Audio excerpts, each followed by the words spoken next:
अवधूत चिंतन श्री गुरुदेव दत्त श्री स्वामी समर्थ. तुमच्या सगळ्यांचे आपल्या चॅनेलमध्ये मनापासून स्वागत आहे. बघा ताईंनो, दादांनो, श्रावण महिना सुरू होण्याआधी आपल्याला घराबाहेर या वस्तू ज्या आहेत ते त्या काढायच्या आहेत. कारण या वस्तूमध्ये नकारात्मकता इतक्या मोठ्या प्रमाणामध्ये असते. तर श्रावण महिन्यामध्ये जे काही आपण सेवा करतो, व्रत करतो, देवाची जी काही साधना करतो, त्याचं आपल्याला फळ मिळत नाही. किती पण मन लावून करा, पण या गोष्टींमध्ये नकारात्मकता साठलेली असते आणि याचा आपल्याला सेवेला विरोध होतो आणि मग आपल्याला आपल्या आयुष्यामध्ये जे काही पाहिजे ते इच्छित फळ आहे ते मिळत नाही. बघा, श्रावण महिना सुरू होण्याआधी म्हणजेच बघा, आता अमावस्या आहे. जमल्यास तुम्ही अमावस्येच्या दिवशी जर घर स्वच्छ केलं तर ते अगदी छान असतं. अमावस्येला आपण आपल्या घरातल्या जर काही वस्तू काढून टाकल्या, त्या जुन्या आहेत, बिनकामाच्या आहेत, तर त्याच्यामुळे घरातील घाण जाऊन त्या गोष्टी वाईट आहेत त्या जाऊन आपल्या घरामध्ये माता लक्ष्मीचं आगमन होतं. चातुर्मासातला सर्वात श्रेष्ठ महिना हा श्रावण महिना मानला जातो आणि महिन्यामध्ये या बरेचसे व्रत वगैरे केले जातात. तर यामुळे आपल्याला या महिन्यामध्ये सकारात्मक ऊर्जा जेवढी आपल्या घरामध्ये राहील आणि नकारात्मक ऊर्जा पहिले कशी बाहेर काढायची आहे, तर यासाठी काही वस्तू ज्या आहेत तर त्या आपल्याला काढून टाकायच्या आहेत.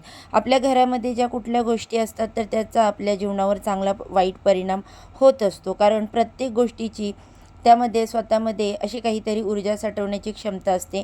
मग ती काही वस्तूंमध्ये निगेटिव्हिटी असते, काही वस्तूंमध्ये पॉझिटिव्हिटी असते. तर त्यामुळे घरातल्या प्रत्येक वस्तूमध्ये तिची अशी ऊर्जा साठवून ठेवण्याची क्षमता असल्यामुळे त्याचा परिणाम आपल्या जीवनावर होत असतो. कारण आपल्या घरातल्या प्रत्येक गोष्टीची आपल्या आयुष्यावरती परिणाम होत असतो. त्यामुळे सगळ्यात पहिलं म्हणजे बघा, घरामध्ये जर काही तुटकी फुटकी वस्तू वगैरे असतील तर त्या आपल्याला घराबाहेर काढायचे आहे. एक तुम्हाला सांगते, प्रत्येक घरामध्ये तिजोरी किंवा लॉकर असतात असं नाही, पण एखादी तरी अशी जागा असते आपल्या घरामध्ये की त्याच्यामध्ये आपण पैसे, आपल्या मौल्यवान वस्तू ठेवत असतो. काही दागिने वगैरे असेल तर ते देखील ठेवत असतो. त्याला आपण तिजोरी म्हणतो. तर अशी तिजोरी जर तुम्ही तुमची जी असेल ती तुटकी फुटकी किंवा अस्वच्छ असेल तर ती पहिली स्वच्छ करायची. भले तिथे तुम्ही ₹100 ठेवता, पण आपल्यासाठी ते धन आहे. म्हणून तिजोरीची जागा स्वच्छ पाहिजे. ती तुटकी फुटकी असेल तर ती तुम्ही रिपेअरिंग करून घ्या. जर तुमच्या घरामध्ये दारिद्र्यता येते त्यामुळे नेहमी लक्षात ठेवा.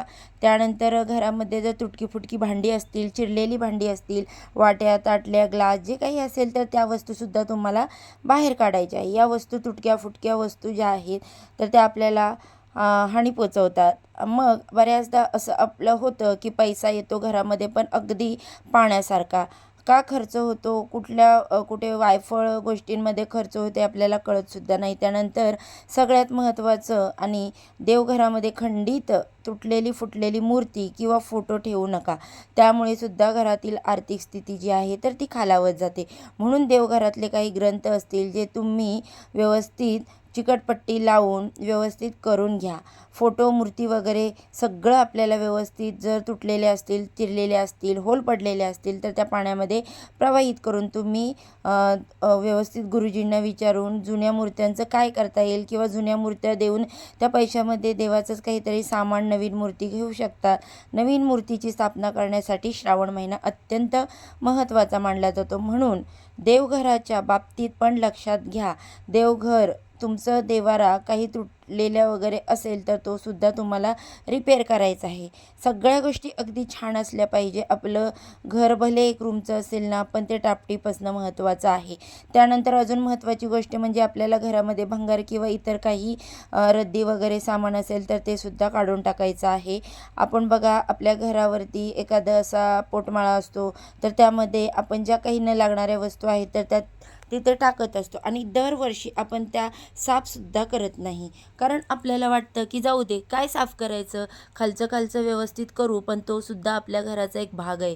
त्यामुळे तिथे जर तुटक्या फुटक्या काही वस्तू तुम्ही टाकत असाल किंवा चांगल्या वस्तू आहेत तर त्या वापरत नाही म्हणून तुम्ही ठेवत असाल तर लक्षात घ्या, वापरत येत नाही तर कोणाला तुम्ही गरजूंना दान करा त्याचं, किंवा तुम्हाला पुण्य त्याचं मिळेलच. पण अशा बऱ्याच वर्ष त्या अडगळीत ठिकाणी तुम्ही अशाच ठेवून साठवून देऊ नका. तिथे इतक्या मोठ्या प्रमाणामध्ये नकारात्मकता येते, तुम्ही विचारसुद्धा नाही करू शकणार. आणि आपल्या घरातलाच तो भाग असतो जो काही बाजूची जागा नसते तर त्यामुळे या गोष्टीचं तुम्हाला पालन करायचं आहे. नक्की तुम्ही बघा. आणि आता दिवाळी, दसरा सगळे महत्त्वाचे सण येत आहेत आणि अमावस्येला जर तुम्ही असं व्यवस्थित घर स्वच्छ केलं ना, तर माता लक्ष्मीचा भरभरून आशीर्वाद मिळतो. ज्या वस्तूंची गरज नाही त्या वस्तू एक तर गरिबांना दान करा, किंवा काहीतरी बघा या वस्तूंचं काही होत असेल व्यवस्थित दुसरा काही उपयोग तर तो तुम्ही करू शकता. दुसरी गोष्ट म्हणजे आपल्या घरातील किचन, स्वयंपाकघर ते खूप महत्त्वाचं आहे. अन्नपूर्णा मातेचा वास त्या किचनमध्ये तेव्हाच होतो जेव्हा ते स्वच्छ असतं. त्यामुळे किचनमध्ये बघा तुम्ही घाणेरडापणा वगैरे, बुरशी आलेलं, खराब झालेलं लोणचं, चटण्या किंवा काही असेल तर ते काढून टाका. सगळ्यात महत्त्वाचं अंडं किंवा मांसाहार वगैरे आपण फ्रीजमध्ये वस्तू ठेवतो, तर ते तसं काही असेल तर ते पण काढून टाका. श्रावणामध्ये आपल्याला मांसाहार जो आहे तो टाळायचा आहे आणि सात्विक आहार आहे तो आपल्याला घ्यायचा आहे. यामागे सायंटिफिक रिझन पण आहे की श्रावण महिन्यामध्ये आपण जड वस्तू खाल्ल्या तर त्या पचायला जड जातात, मग शरीराला त्रास सुरू होतात. म्हणून या महिन्यामध्ये पचायला हलक्या अशा वस्तू आपण खात असतो. म्हणून तामसिक सेवन जे आहे अन्नाचं, मांसाहार, अंडी वगैरे फ्रीजमध्ये काही असतील तर ती व्यवस्थित स्वच्छ करा. गंगाजल, गोमूत्र टाकून किचन जे आहे, स्वयंपाकघर आहे, छान व्यवस्थित पवित्र करा. किचनमध्ये घाणेरडापणा नसायला पाहिजे. मी याबद्दल आधी पण बरेचसे सेपरेट व्हिडिओ शेअर केलेले आहेत. आता पुढची गोष्ट म्हणजे कपडे. आपल्या स्त्रियांचा अगदी आवडीचा विषय असतो हा. आपण नवीन कपडे घेतच जातो. जुने कपडे आपल्याला घालायची इच्छा होत नाही, जे इतके चांगले असतात पण काही झालं नसलं तरी पण आपण घालत नाही. तर जुने कपडे वगैरे असतील ना, न वापरायचे कपडे तर चांगल्या स्थितीत असतील तर ते कोणाला तरी दान करा. आपले कपडे नेहमी धुवून दान करायचे असतात, असेच कोणाला पण देऊ नका. आणि बघा, फाटके तुटके कपडे कधी दान करायचे नाहीत. कपडे दान केल्यामुळे, वस्त्रदान केल्यामुळे सुद्धा खूप पुण्य मिळत असतं. अडगळीत काही सामान असेल तर ते सुद्धा आपल्याला काढायचं आहे. त्यानंतर बघा, आपल्या घराचा मुख्य दरवाजा तो पहिले स्वच्छ करायचा.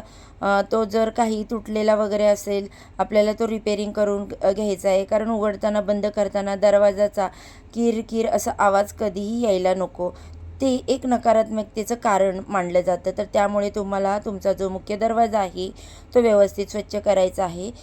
घराचं तोरण वगैरे चेक करा. मुख्य दरवाजाचं छान ते तोरण धुवून काढा. आता श्रावण महिना चातुर्मास सुरू झालेला आहे. सगळं छान छान सणवार येणार आहे आणि हळूहळू तुम्ही आता काम केलं ना, सुरुवात कामाला, तर तुम्हाला बघा दिवाळीच्या वेळेस अजिबात बर्डन येणार नाही. आणि छान मुख्य दरवाजावर तुम्हाला हळद, कुंकू आणि स्वस्तिक काढायचं. जेवढं करता येईल ना तेवढं करा. बघा, मला मान्य आहे आजकाल स्त्रिया वर्किंग असतात, तुमच्याकडे कोणी कामाला मावशी येते, त्यांच्याकडून तुम्ही करून घ्या. तुम्ही स्वतः काही करा, कारण याचा फायदा आपल्या स्वतःला होणार आहे. आणि घर स्वच्छ असेल ना तर त्या घरामध्ये रोगराईसुद्धा राहत नाही. म्हणून नक्की लक्षात ठेवा, तुटकं पुटकं फर्निचर, भंगार इलेक्ट्रिक वस्तू वगैरे जर असतील तर त्या तुम्हाला वापरायच्या नसतील तर त्या द्या कोणाला तरी. किंवा बंद पडलेले घड्याळ अजिबात घरात ठेवू नका. एक तर ते चालू करून वापरा, किंवा नाही वापरायचं तर ते देऊन टाका. बंद पडलेलं घड्याळ फेकून द्या, घरामध्ये टांगू नका किंवा जसंच्या तसं ठेवू नका. त्याचा आपल्या आयुष्यावर परिणाम होत असतो. आपली प्रगती थांबते, अडथळे येतात आपल्या मार्गामध्ये. तर त्यामुळे बंद पडलेले घड्याळ जे आहे ते तुम्हाला टाकून द्यायचं किंवा रिपेरिंग करून घ्यायचं. त्यानंतर उत्तर दिशा ही धनाची दिशा मानली जाते, तर त्यामुळे उत्तर दिशेला काही जड सामान वगैरे ठेवू नका. उत्तर दिशा ही कुबेरांची दिशा असल्यामुळे या साईडला तुम्ही तुमचं बघा लॉकर वगैरे अशा गोष्टी ठेवू नका. उत्तर दिशेला घाण, कचरा वगैरे, धूळ, अडगळीचं सामान अजिबात ठेवू नका. नेहमी लक्षात ठेवा. दुसरी गोष्ट म्हणजे बघा, ह्या ज्या गोष्टी मी सांगते, तुमचं छोटी मोठी कंपनी असेल, एखादं दुकान असेल, सगळ्यांसाठी त्या लागू पडतात. दुकानामध्ये वगैरे सुद्धा अशी स्वच्छता करायची. पुढची गोष्ट म्हणजे जुने चपला, बुटांमध्ये बघा एवढी नकारात्मकता असते, खूप मोठ्या प्रमाणात असते. आपण बघा चप्पल चोरीला गेल्यावर म्हणतो बरं झालं, ठीक आहे, जाऊ दे, इडापिडा गेली. तुमच्या घरामध्ये चांगल्या चपला, आपल्या स्त्रियांना असे सवय बघा, खूप नवीन नवीन चप्पल घेतो, सँडल घेतो, शूज घेतो. वापरण्यायोग्य असतील, वापरायच्या नसतील तर कोणाला तरी दान करा, नाही तर तुटलेले असतील तर त्या फेकून द्या. तुटक्या फुटक्या चपल्या दारामध्ये अजिबात ठेवायच्या नाहीत. त्यामुळे घरामध्ये गरिबी येते, दारिद्र्यता येते, घरामध्ये अलक्ष्मीचा वास असतो. त्यानंतर घरातले फॅन, जाळी, जळमटे हे सगळं तुम्ही स्वच्छ करा. आपण बघा फ्लॅट सिस्टीममध्ये राहतो, खिडक्यामध्ये गॅलरीमध्ये आपण झाडं लावतो, त्या झाडांची पिवळी पानं झालेली असतील तर ती काढून टाका. मोजकी झाडं ठेवा, पण वाळलेले झाड, पिवळे झाडे आपल्याला ठेवायचे नाही. कारण बघा आता अगदी चांगले दिवस येणार आहे. आपल्या घरावर महादेवांची कृपादृष्टी होणार आहे. गणपती बाप्पा येणार आहेत. गणपती बाप्पांचा आशीर्वाद असावा यासाठी घर जे आहे ना तर ते अगदी छान टापटीप असलं पाहिजे. पैसा म्हणजे सगळं काही नसतो. आपल्या शारीरिक आणि मानसिक समाधानासाठी हे सगळं खूप करणं आवश्यक आहे. घरामध्ये यामुळे शांतता टिकते. आणि ज्या घरामध्ये बघा तुम्ही बघाल ना, एखादं घर इतकं छान छोटंसं असतं, खूप प्रसन्न वाटतं त्या घराकडे बघून. आणि एखाद्याचं घर खूप मोठं असेल, 5-6 रूमचं असेल, पण त्या घरामध्ये गेल्यावर ना कुठेतरी म्हणजे पॉझिटिव्हपणा वाटत नाही. काहीतरी बघा अगदी कसं तरी सगळीकडे सामान पसरलेलं वगैरे असतं. तर त्यामुळे मी नेहमी सांगते, घर छोटं असू द्या, भाड्याचं असू द्या, पण ते स्वच्छ असणं आपली जबाबदारी आहे. भाड्याचं असेल तरी त्या गोष्टींचं पालन करायचं आहे. त्या घरामध्ये तुम्ही राहताय, भाड्याचं असेल तरी तुम्ही अन्न शिजवलेलं ते खाताय, तुम्ही तिथे राहता, खाता, झोपता, याबद्दल तुम्ही भाडं देताय म्हणून ती वस्तू तुमचीच झाली. तर त्यामुळे या घराची सुद्धा आपल्याला अशा प्रकारे काळजी घ्यायची आहे व्यवस्थित. बघा सगळ्या गोष्टी मी अगदी बारीक बारीक गोष्टी तुम्हाला सांगितलेल्या आहेत.